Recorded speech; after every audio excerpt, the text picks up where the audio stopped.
Hello everybody, and welcome again to my channel. And today, representing the channel is a new friend of the channel. This is Jack.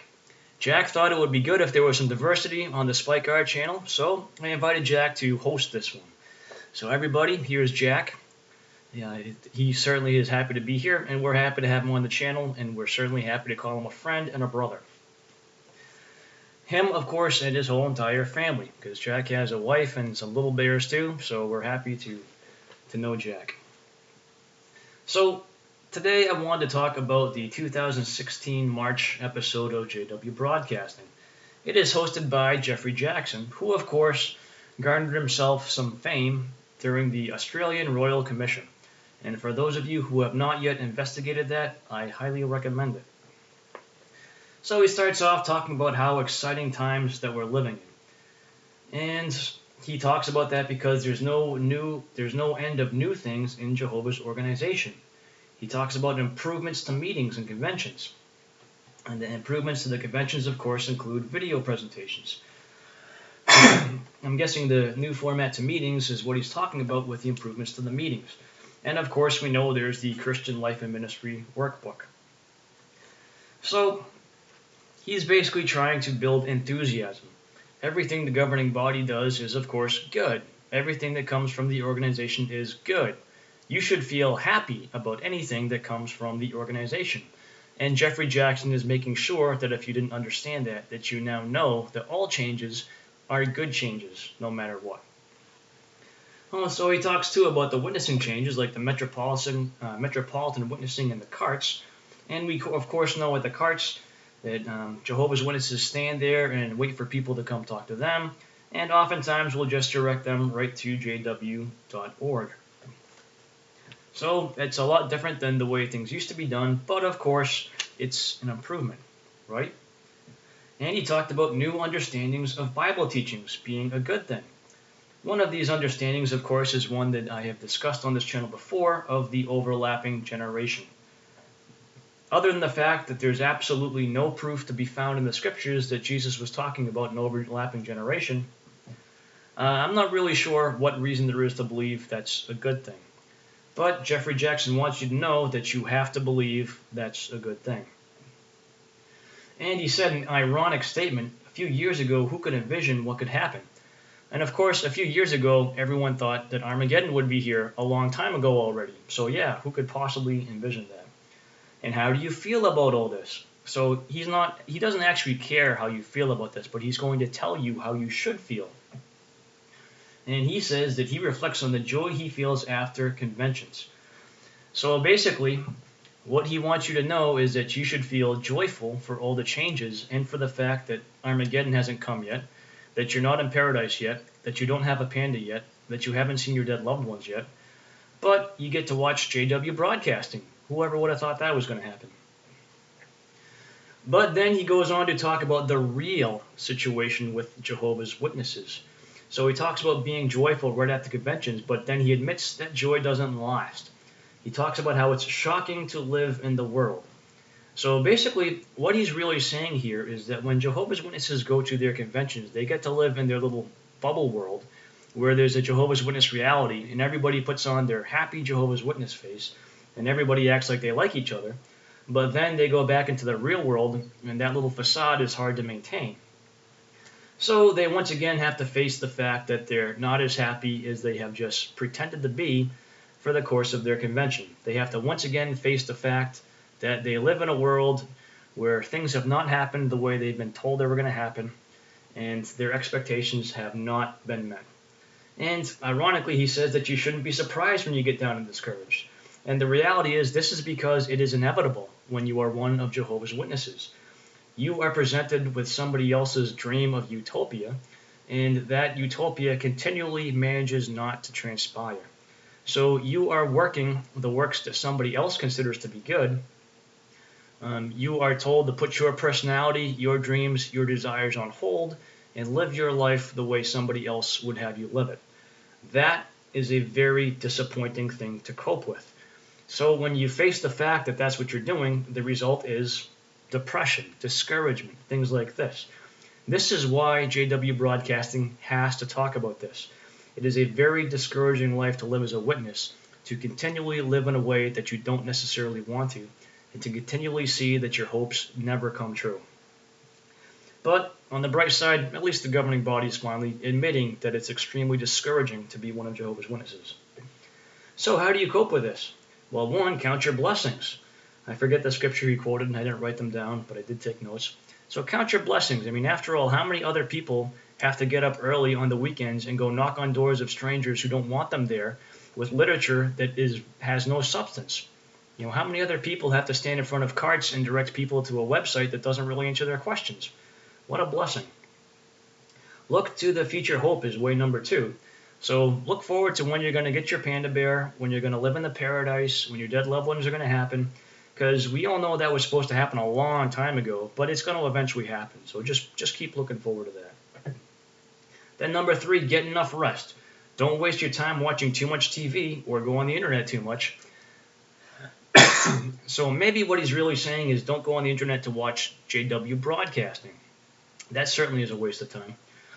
Anyways, then he talks about staying positive by reading accounts from the Bible. So in other words, pretend you don't have any problems. That will really help your problems to go away by pretending they aren't there. Excellent advice. Prayers that help. He talks about how a level of faith peaks after things like international conventions. And I found that a very interesting statement. So your faith peaks after international conventions. But we all know that not every Jehovah's Witness gets to go to international conventions. You have to qualify. So Jeffrey Jackson is really telling you who he's speaking to here. He's speaking to those who are really working hard for the organization, the pioneers, the elders, the servants. These are the ones he's talking to, the long-time Jehovah's Witnesses, because they're the ones who are going to international conventions. But he's saying that even their faith can crash at times, and he uses some scriptures to show this. But this is fascinating in and of itself. Jehovah's Witnesses oftentimes talk about how they're the happiest people that there are on the planet, but yet what Jeffrey Jackson is doing here is admitting that even those who are thoroughly enmeshed in the organization are not very happy people, and it's not uncommon for them to lose their faith or for them to be depressed. So he talks about some of the feelings that these ones might have. He says they might feel like, woe is me, nobody understands my problems. But think about that feeling for a minute. As one of Jehovah's Witnesses, you are taught that you are separate from the world. So as one of Jehovah's Witnesses, you're part of a very small percentage of the population, less than 1%. It's probably like 0.1%. I'm not going to do the math, but about 8 million out of 8 billion, so whatever that is. 0.1%, I think. So when you feel like nobody understands your problems, that's because you're in such a small segment of the population. The reality is nobody else does understand your problems. And each witness has their own unique problems because of whatever's in their background, however they're being treated in the congregation, and so on and so forth. But the way you solve that situation is by not thinking about it. Again, ignore your problems and pretend you're happy. So then Brother Jackson talks about what discouraged him. So he almost died. His wife had cancer for 10 years, and she died, his first wife. He lost a lot of friends in death. He lost sight in an eye due to cancer. He felt isolation as a missionary. He feels bad about mistakes that he makes. And this is an interesting one. What he wants to do is not what he should do.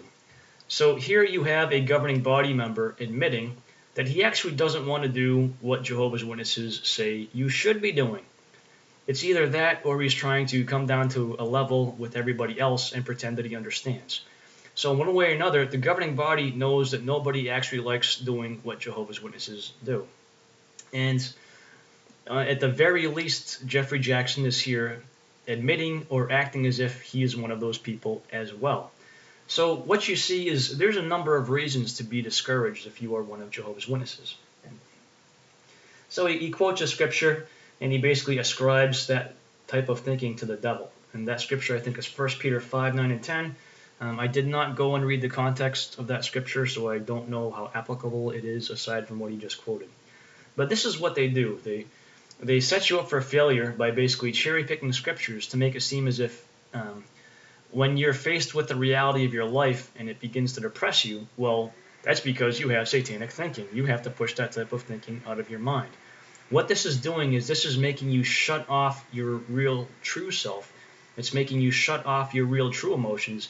And instead of solving the problem, it's either putting the problem off for later, or it's actually making the problem worse. So he talks about other ways to be encouraged, and he talks about getting to know your JW associates. And I will tell you what, if you have never spent a day with pioneers, or perhaps auxiliary pioneered for a month, get to know your pioneers. You'll discover how happy they really are. When you get to actually know them, the secret person of their heart, as it were, you'll discover that most of them aren't quite so happy as they pretend to be. So that should be thoroughly encouraging for you.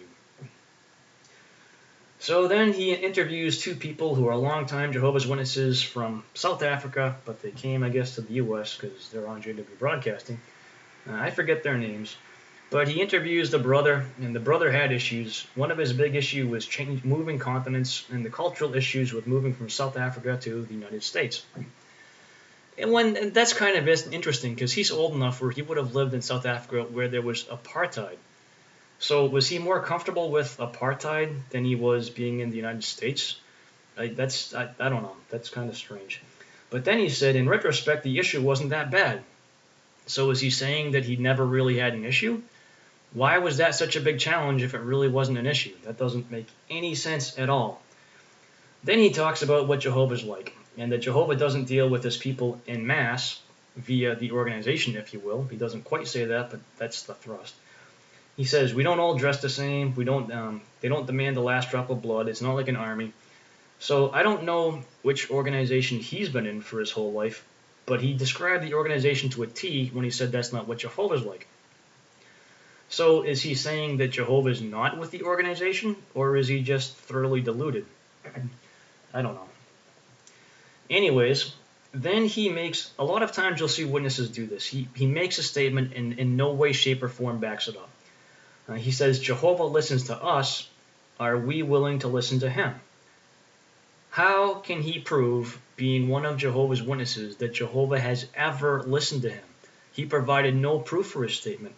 The organization never listens to the rank and file Jehovah's Witnesses.